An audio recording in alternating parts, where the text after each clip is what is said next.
The gavel struck, sounding like a gunshot in the silent courtroom. Ariana Hayes watched her life dissolve. Her husband, Mason Thorne, a man who built an empire on her ideas, smirked as the judge declared her penniless. As she walked out of the Manhattan courthouse clutching a single cardboard box, his laughter echoed in the marble hall, a cold, sharp sound of absolute victory. He thought he had destroyed her. He thought she was nothing. What Mason didn't know is that nothing is the most dangerous thing a person can be. He would see her again, but not in court.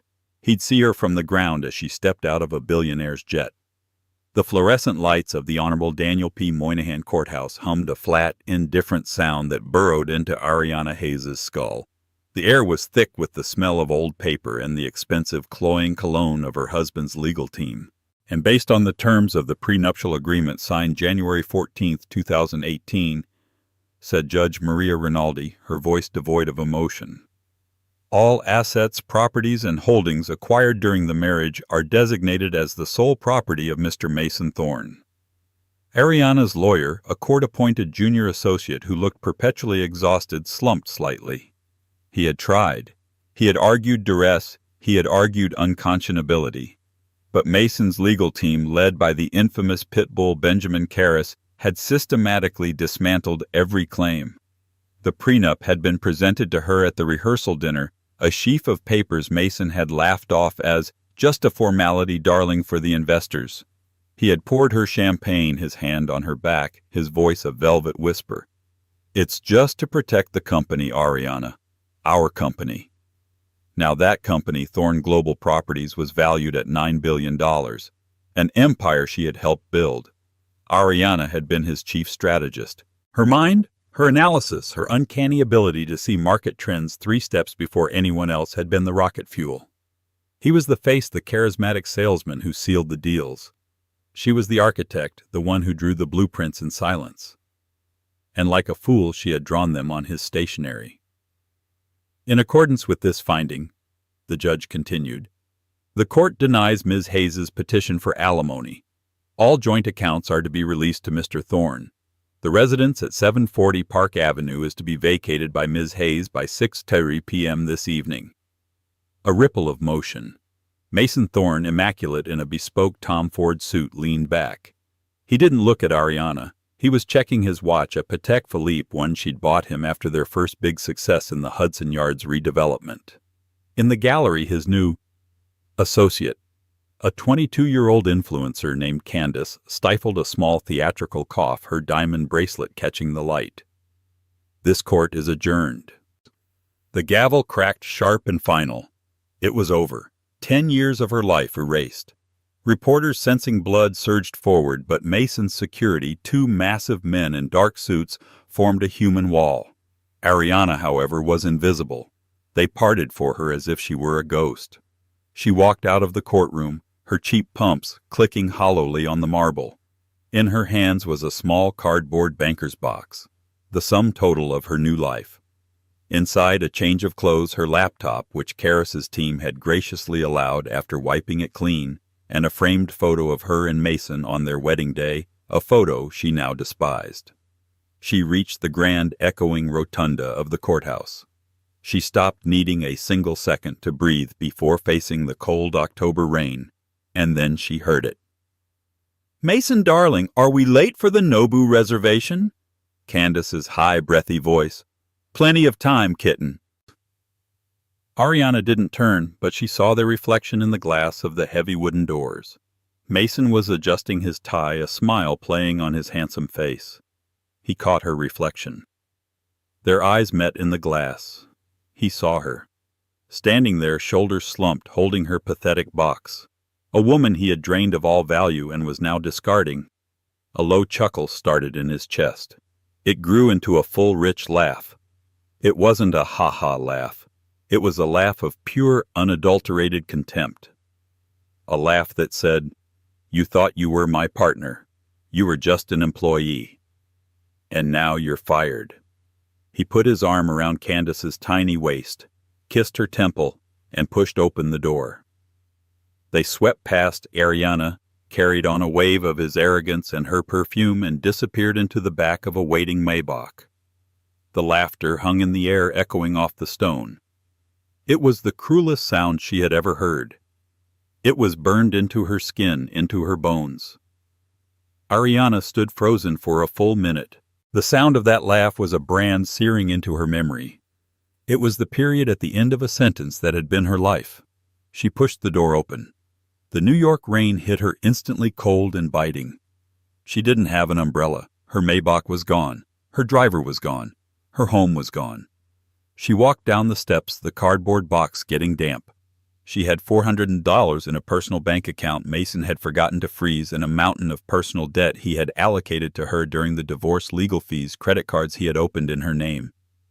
She was by all accounts ruined.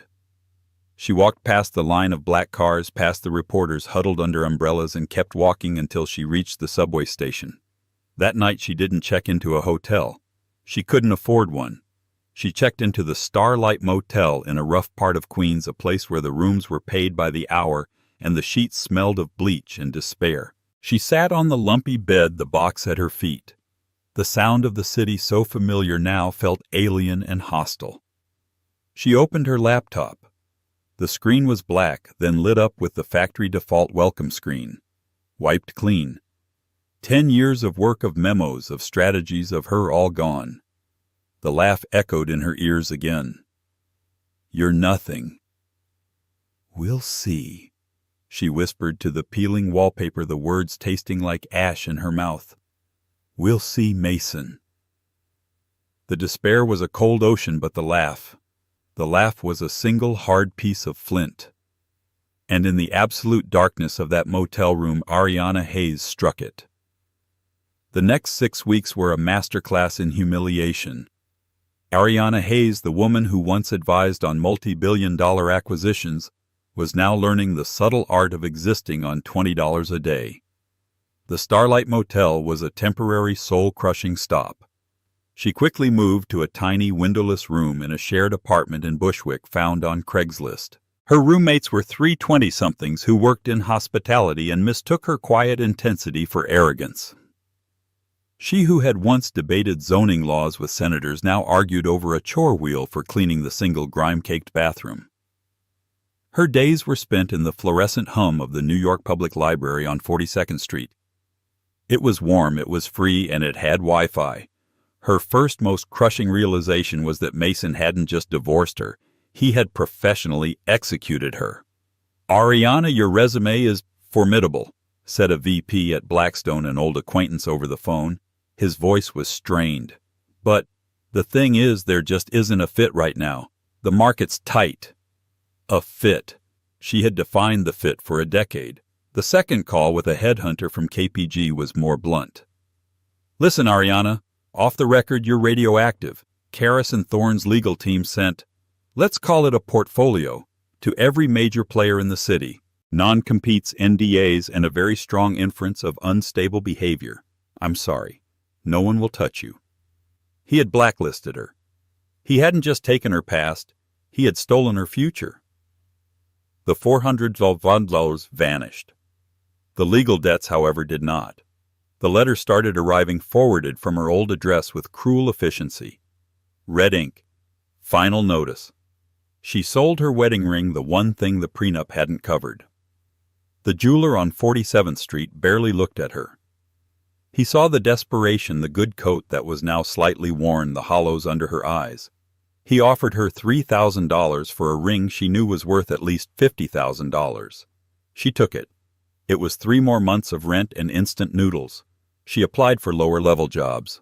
Analyst, assistant strategist, office manager. She was either overqualified or, after they ran her name, not a good fit. She was trapped in a no-man's land. One night, eating a bodega sandwich that tasted like damp cardboard, she scrolled through the news. A glossy photo of Mason and Candace filled the screen. They were at the Helios Foundation Gala. Mason was announcing his new flagship project, the one she had warned him against, Helios Green City. It was a multi-hundred-billion-dollar development in the Hudson Valley, promising a fully sustainable, carbon-neutral metropolis. "The future of urban living," the headline blared. Investors were pouring in. Ariana had told him the land was unstable. She had run the geological surveys herself. The bedrock was fractured and the water table was contaminated from an old industrial plant. It was a money pit. A beautiful, glittering, fraudulent money pit. "He's too arrogant," she'd told him a year ago in their Park Avenue living room. "The cleanup costs alone will bankrupt the project before you break ground. You're selling a fantasy." "You're too cautious, Ariana." He had dismissed swirling his brandy. "That's why I'm the face and you're the books. People don't buy reality. They buy the dream." Now watching him sell that dream, a cold academic fury replaced her despair. He wasn't just a monster. He was a stupid monster. And he was going to get away with it. That night she made a call. It was her last resort. "Sarah, it's Ariana. Ariana Hayes." Silence on the other end. Sarah Jenkins had been her best friend in business school, but Ariana had let the friendship wither, consumed by Mason's world. "Ariana," Sarah finally said, her voice wary. "Wow, it's been a while." "I know. I know. I'm sorry, Sarah. I really am. I'm calling to ask for a favor. I need a job. Anything. I'll get coffee. I'll run copies. I'm not in a good place." The old familiar warmth returned to Sarah's voice, mixed with pity. "Oh, Ariana. I read the post. It's brutal. I can't believe. Look, I'd hire you in a second, you know that. But my firm, we're a small fry tech consultancy. We're in the middle of a strategic review. We're being acquired." Ariana's heart sank.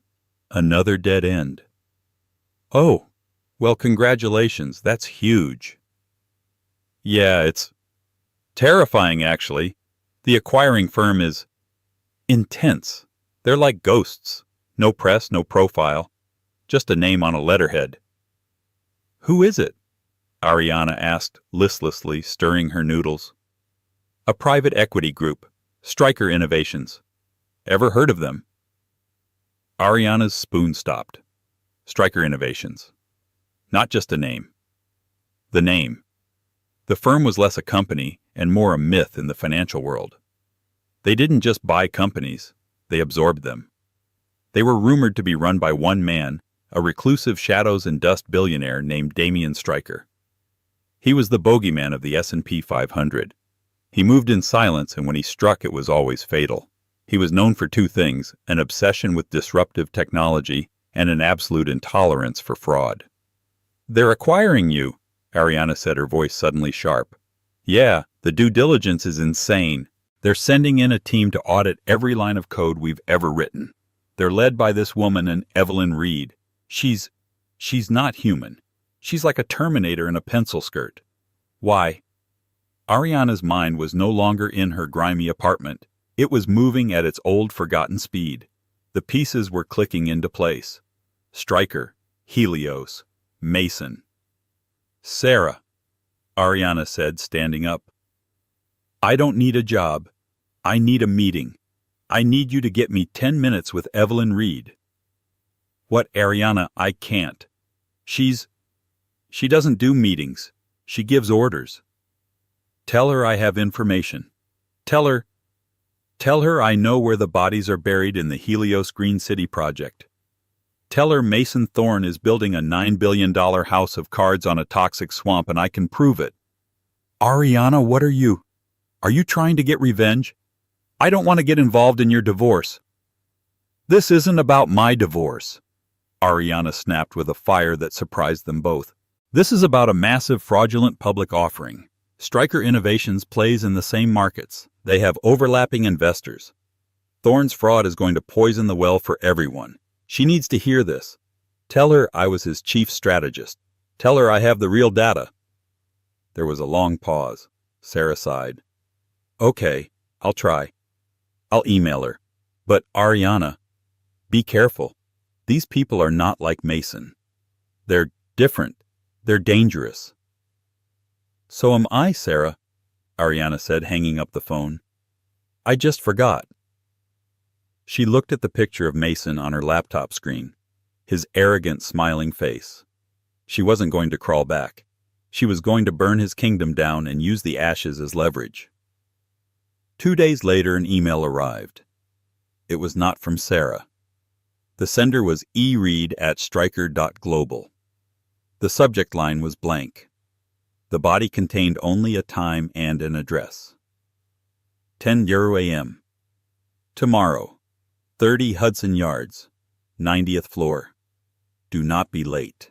No name, no confirmation, no pleasantries. It was a summons. Ariana looked at her wardrobe. It was a sparse collection of worn-out interview clothes. She took $200 of her dwindling cash and went to a high-end consignment shop on the Upper East Side. She found what she was looking for, a simple, impeccably cut black sheath dress by Acris. It was 5 years old, but it was timeless. It was armor. She spent the entire night not on her appearance but at the NYPL, fueled by stale coffee from a thermos. She wasn't just going to present a problem. She was going to present an opportunity. She ripped apart the Helios Green City prospectus. She cross-referenced the contaminated land data which she had by some miracle of foresight backed up on a personal thumb drive with current EPA databases. She pulled the debt covenants Mason had filed with the SEC. She analyzed the bond structures he was using for his Phase 2 funding. She found it. The linchpin. Mason wasn't just hiding the cleanup costs. He was actively falsifying the environmental reports and using those fraudulent reports to secure green bonds from European investors. It wasn't just a lie. It was wire fraud, securities fraud, and a dozen other felonies. But she went deeper. She analyzed the real value of the land.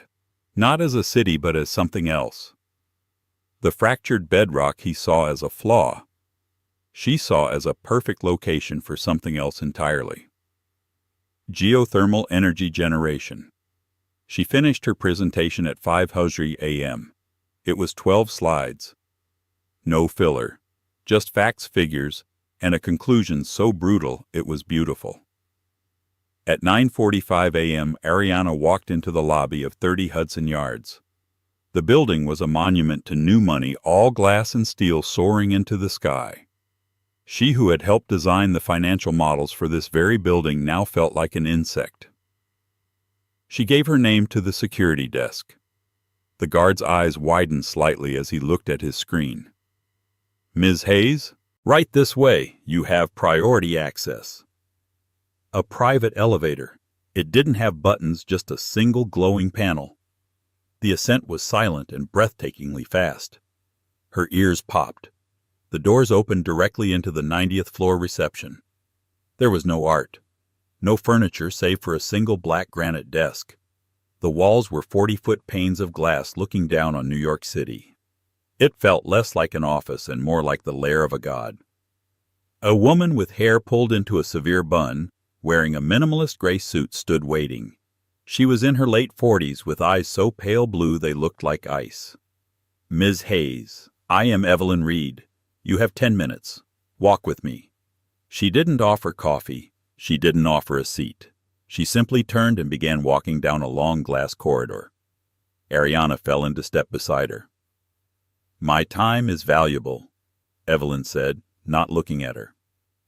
"Your friend claimed you have actionable intelligence on the Helios project. Begin." "Mr.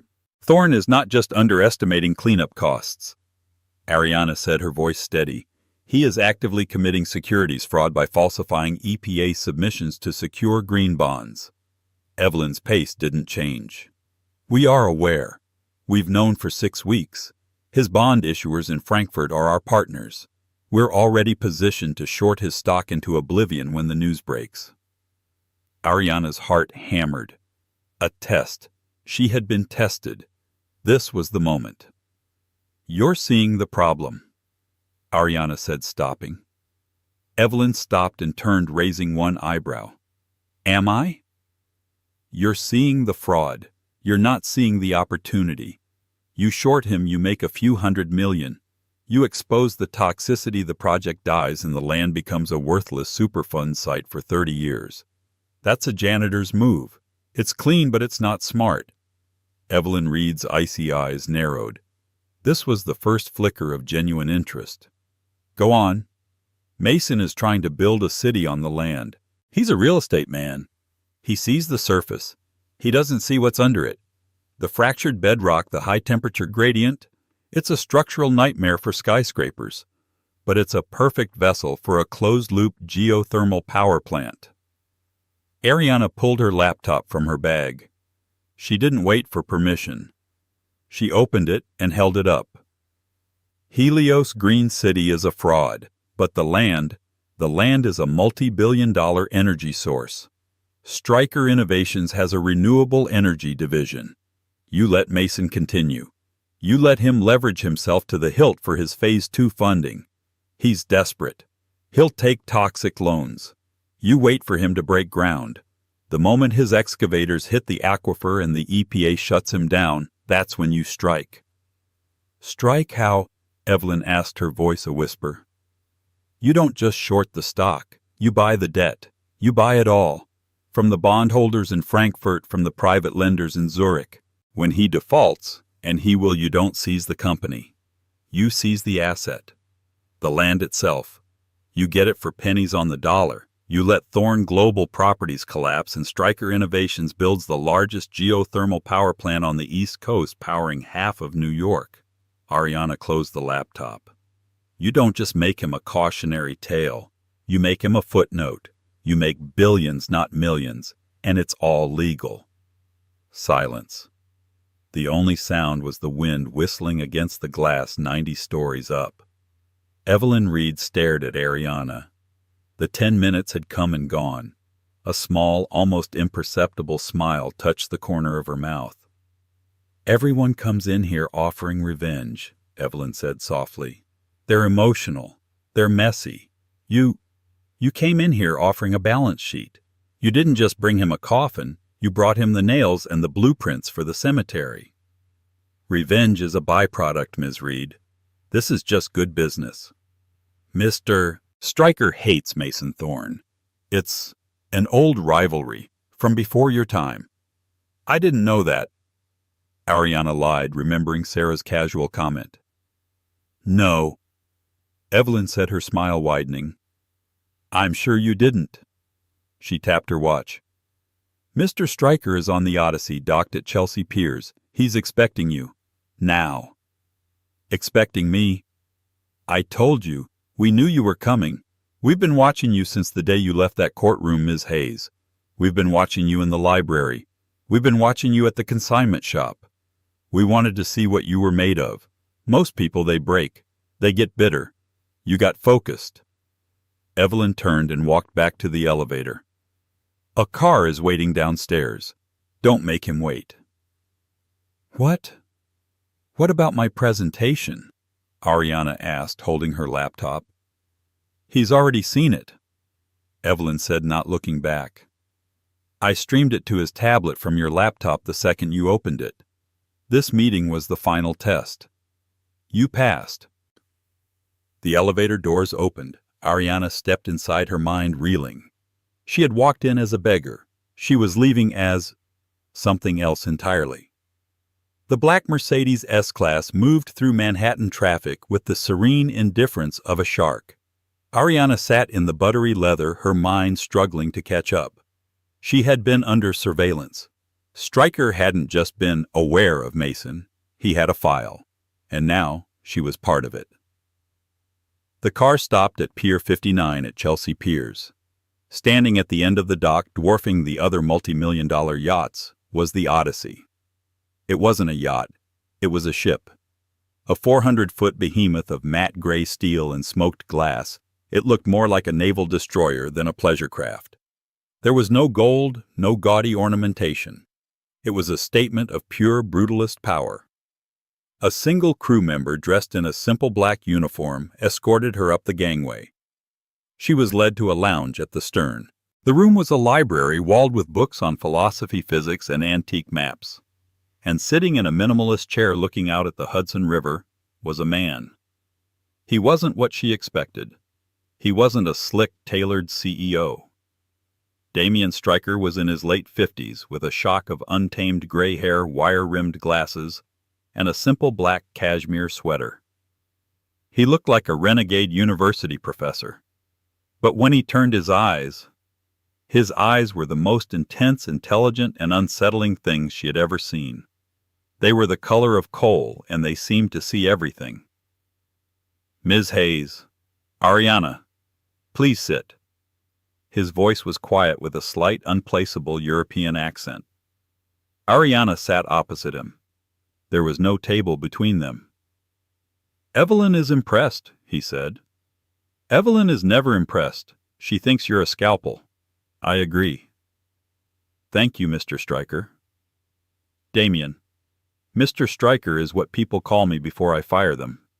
He leaned forward, steepling his fingers. "You hate Mason Thorne." It wasn't a question. It was a statement of fact. "I have a professional disagreement with his business model," Ariana said carefully. Damian smiled. Not with me. Let's be clear, I despise him. Mason Thorne is a parasite. He's a symptom of a disease in our economy, a man who builds nothing, who creates nothing, who only brands. He's a hollow man, and hollow men must be broken.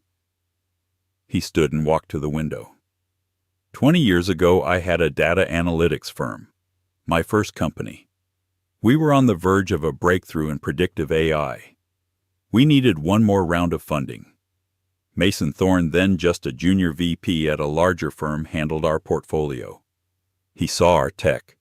He deliberately sank our funding round, lied to our investors, and then he and his firm absorbed our IP in the bankruptcy. He built his first fortune on the bones of my work, on the graves of my partners.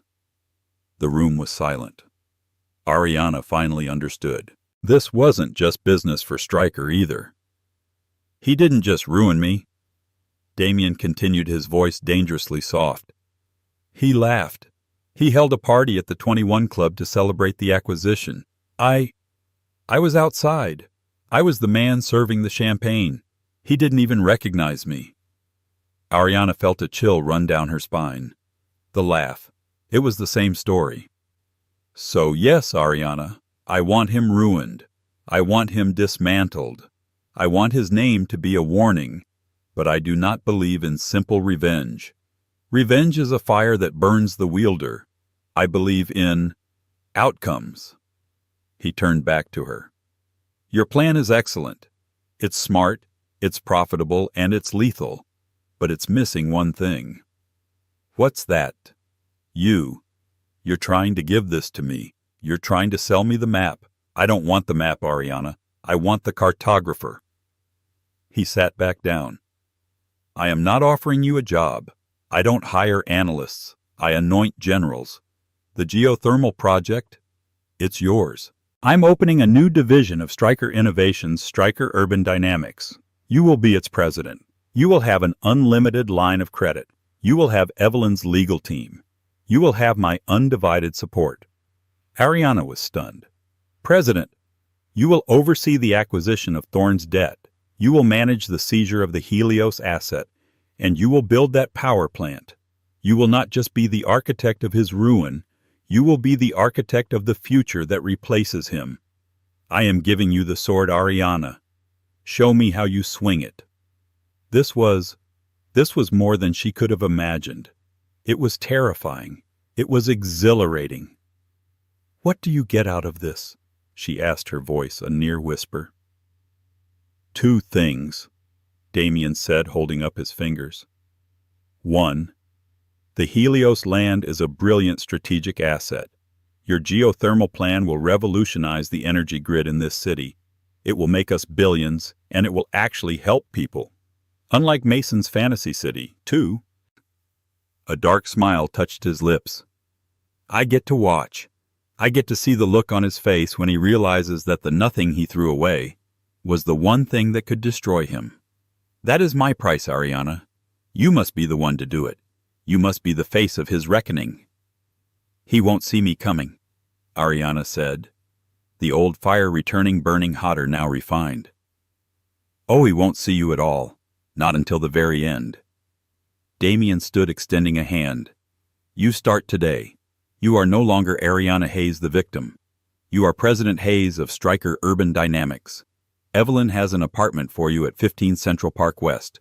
Your new life has begun. Go to work. Ariana shook his hand. His grip was like steel.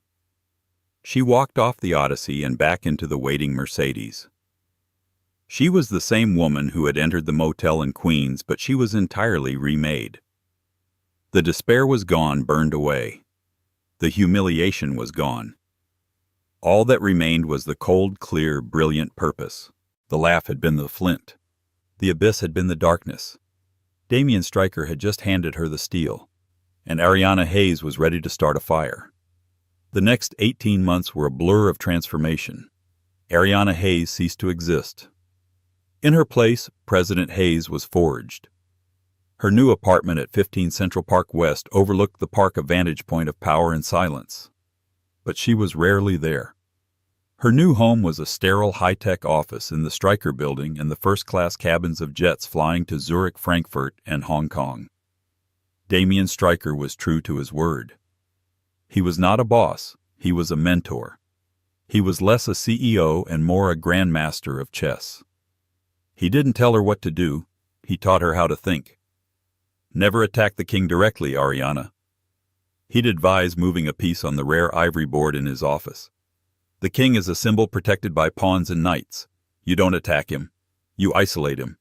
You buy his bishops. You turn his knights. You cut off his supply lines. When you finally go for him, he must be completely, utterly alone. Checkmate. Ariana learned. She wasn't just Ariana the brilliant analyst. She became Ariana the strategist, the general.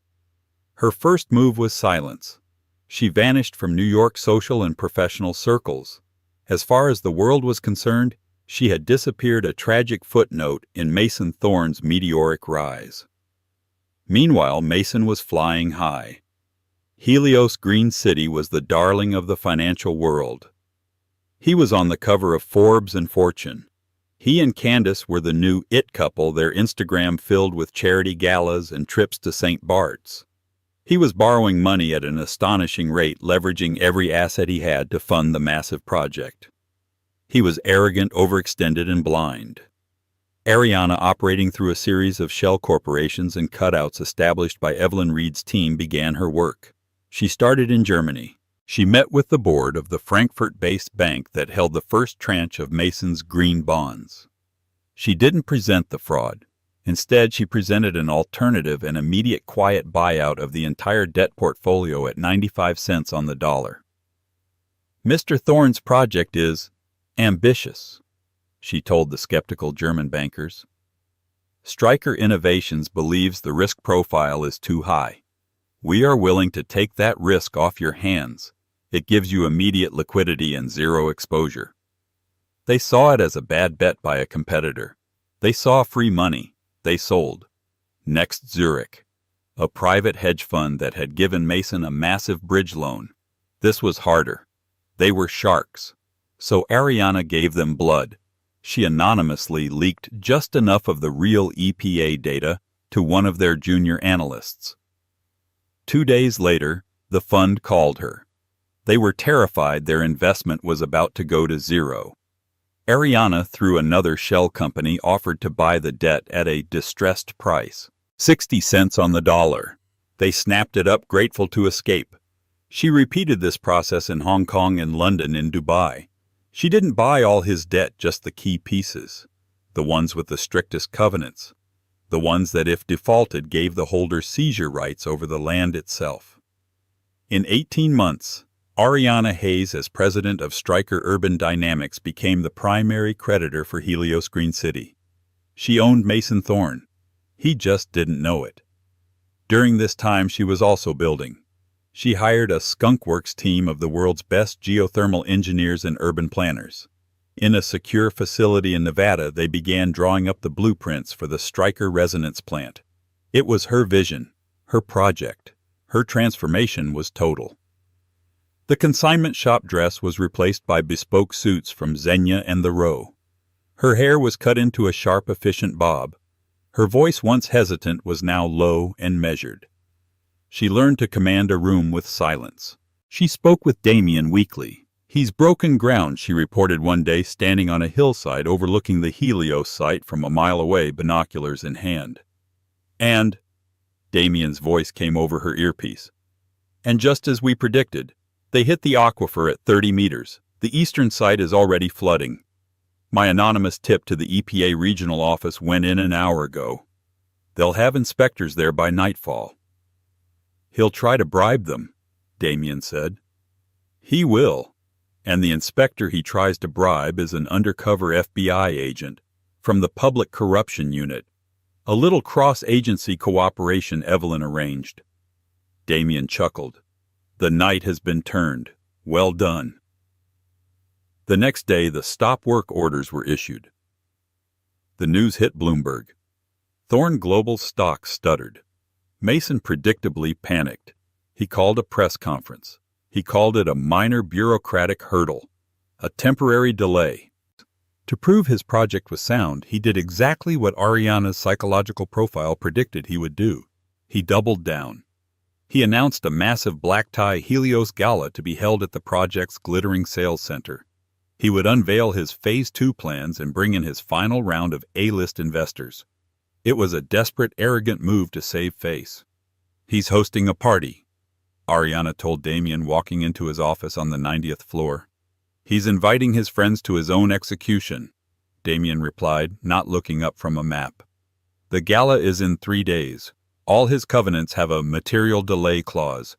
The EPA shutdown triggered all of them. He is now in technical default. We have the right to call in the debt, all of it. Now." Damien looked up. "It is time. Are you ready, Ariana?" Ariana thought back to that courtroom. She thought of the cheap motel. She thought of his laugh. The memory was no longer a hot brand. It was a cold, smooth stone in her hand. "Send the jet," she said. "I'm flying back to New York." The night of the Helios Gala was a tempest. A furious late autumn nor'easter was lashing the Hudson Valley. Wind and rain hammered the glass walls of the Helios Experience Center, a billion-dollar sales gallery Mason had built before even laying a proper foundation for the city. Inside it was a bubble of forced festivity. A string quartet played nervously over the howl of the wind. Waiters circulated with champagne and caviar.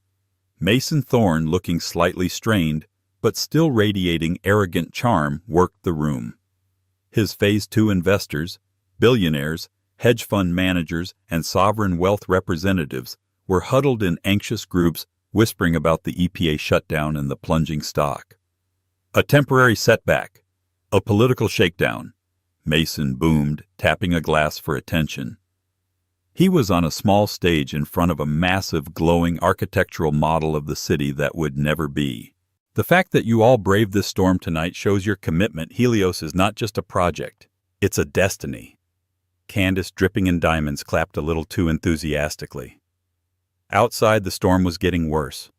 The private airfield nearby, built for the convenience of investors, had been officially closed by the FAA an hour ago. Nothing was landing. Then through the din of the storm came a new sound, a low tearing whistle that grew into a ground-shaking roar. The champagne flutes on the tables trembled. "What in God's name is that?" a banker from Goldman Sachs muttered, looking at the ceiling. All eyes turned to the massive glass walls. Through the sheeting rain, 2 brilliant white landing lights pierced the darkness, descending at an impossibly steep angle. "That's impossible," Mason's pilot whispered, standing near the bar. "The crosswinds are over 60 knots. No one can land in this." But it was landing.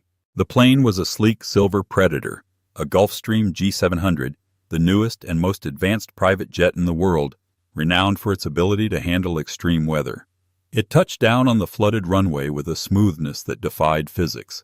It didn't taxi to the terminal. It taxied right up the service road, its wingtips clearing the trees by mere feet, and stopped on the plaza directly in front of the gala. Its engines spooled down, the roar settling into a low, ominous hum. The quartet's music died. The entire party was silent, staring at the apparition. "Who the hell is that?" Mason demanded, his bravado cracking. That's not on the guest list. A hydraulic staircase hissed and unfolded from the fuselage. The cabin door opened. First, two figures emerged.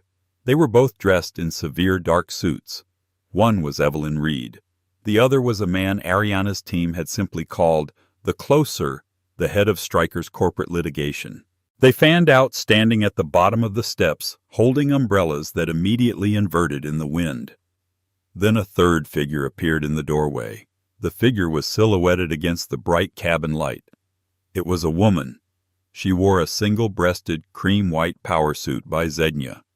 No dress, no jewelry, save for a simple, elegant watch. Her hair was cut in that sharp, familiar bob. She paused at the top of the stairs, looking at the gala at the building, at the glowing, fraudulent model of Mason's dream. Inside the party, Mason Thorne squinted. His smile froze. His face went slack. The glass of champagne in his hand began to tremble. "No," he whispered. "It can't be." Ariana Hayes descended the steps. She didn't rush. The wind whipped her suit, but she seemed as unbothered as the steel of the jet behind her. She walked through the driving rain, Evelyn Reed and the lawyer falling into step on either side of her. The glass doors of the gala hissed open. Ariana walked inside. The quartet, the waiters, the billionaires, everyone just stared. She was not the woman they remembered, if they remembered her at all. The desperate, broken wife was gone. This woman was something else. She was a CEO. She was a general. She was a reckoning. She walked past the whispering crowds, her heels clicking on the imported Italian marble. She didn't look left or right. Her eyes were fixed on one person. She stopped at the foot of the stage, looking up at her ex-husband. Mason's face had gone the color of ash. The arrogant smirk, the confident posture, all gone. He was looking at a ghost. Ariana smiled. It was not a warm smile. It was the smile of a predator that has finally cornered its prey after a very, very long hunt. "Mason," she said, her voice clear and carrying across the silent room. "A lovely party. What a shame you're having it on my property." The silence in the room was absolute, broken only by the howl of the wind outside. Mason Thorne stared at Ariana, his mouth opening and closing. "Ariana, what is this? Some kind of joke?" He tried for a laugh, but it came out as a strangled cough. "What are you doing here? Get out. Security?" "They can't," Ariana said calmly. "Your security firm's contract was with Thorne Global.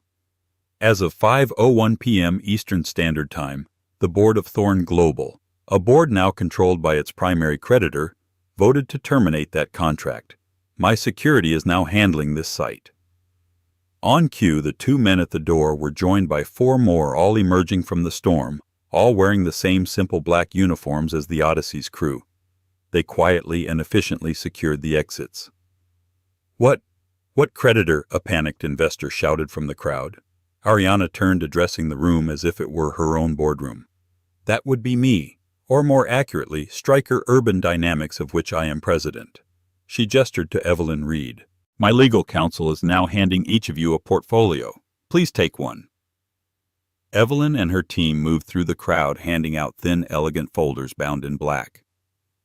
"What you will find inside," Ariana continued, her voice cutting through the panic, "is a detailed breakdown of the debt restructuring.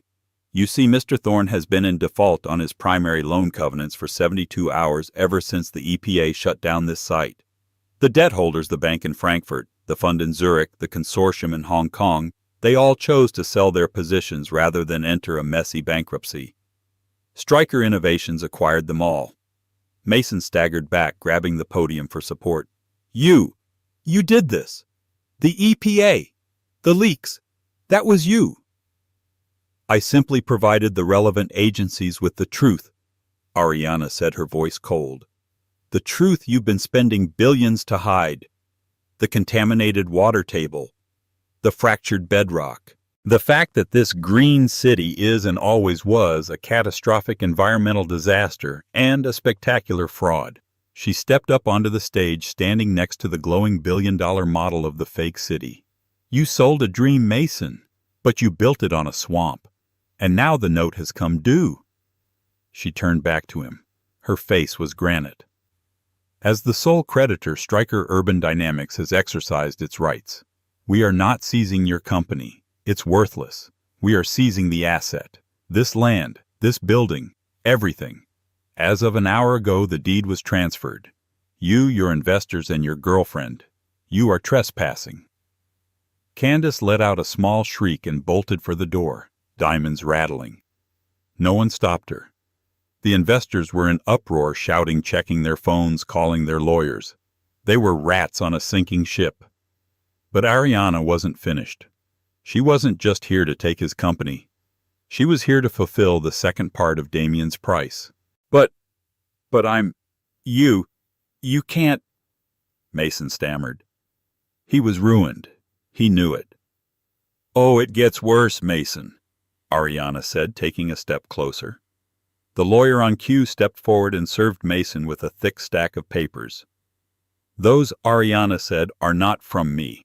Those are from the U.S. Attorney's Office for the Southern District of New York. A federal indictment. Securities fraud, wire fraud, conspiracy to defraud the United States via your fake EPA reports, and RICO." The color drained from Mason's face. RICO, the one that puts you away for 20 years. "The FBI agent you tried to bribe last week, he sends his regards. It seems destiny has a funny way of working out." Mason finally broke.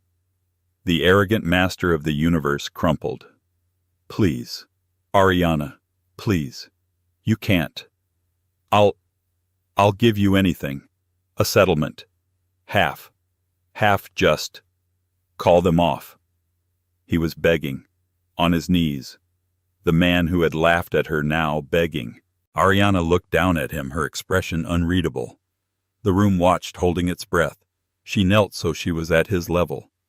She was close enough to smell the fear on him, the scent of stale champagne and sweat. "I don't want your money, Mason," she whispered so only he could hear. "I have my own. I don't want half of nothing. I want you to remember. I want you to remember this moment every day for the rest of your life. I want you to remember the sound of my jet." She paused, and then she gave him the final cut. "You laughed. You stood in that courthouse and you laughed at me as I walked away with nothing. You thought I was nothing. You thought you'd won." She stood up, smoothing the front of her Zegna suit. "You were right, Mason," she said, her voice ringing out for all to hear. "I did walk away with nothing. But the difference between you and me, I know how to build an empire from nothing. You only know how to lie." She turned, leaving him kneeling on the stage amidst the ruins of his paper kingdom. Federal agents who had been waiting outside with her team entered the room and walked calmly toward the stage. Ariana Hayes didn't look back. She walked through the crowd of stunned billionaires past the now silent string quartet and out the glass doors. The storm was already starting to break. Evelyn Reed was waiting for her at the bottom of the jet stairs, holding the door. "A clean outcome, Madam President," Evelyn said with that rare thin smile. "It's a start, Evelyn," Ariana replied, ascending the stairs. "The hard part begins tomorrow. I have a power plant to build." She stepped into the warm, quiet cabin of the G700. The door hissed shut, sealing out the storm. As the jet's powerful engines spooled up, turning to taxi back to the runway, Ariana looked out the window. She saw the flashing blue and red lights of the agents' cars reflecting off the wet marble. She saw the pale, defeated silhouette of Mason Thorne being led away. And she saw the investors, her new accidental tenants, scrambling in the rain, their illusions shattered. She didn't laugh. She just took a sip of water, opened her laptop, and got back to work. The greatest comebacks aren't just about getting rich. They're about reclaiming your power. Ariana didn't just get even. She got ahead. She proved that true success isn't about who you know or what you're given, but what you can build. While Mason Thorne's name became a byword for fraud, Ariana Hayes' name was etched onto the Stryker resonance plant, a marvel of engineering that powers New York City to this day. She didn't just return in a billionaire's jet. She returned as the one in the pilot's seat. What did you think of Ariana's story? Was her revenge too much, or was it a perfect checkmate? Let me know your thoughts in the comments below. If you loved this story of justice and resilience, make sure to hit that like button, share it with someone who needs to see it, and please subscribe to the channel for more true-to-life drama every single week. You won't want to miss what we have coming next.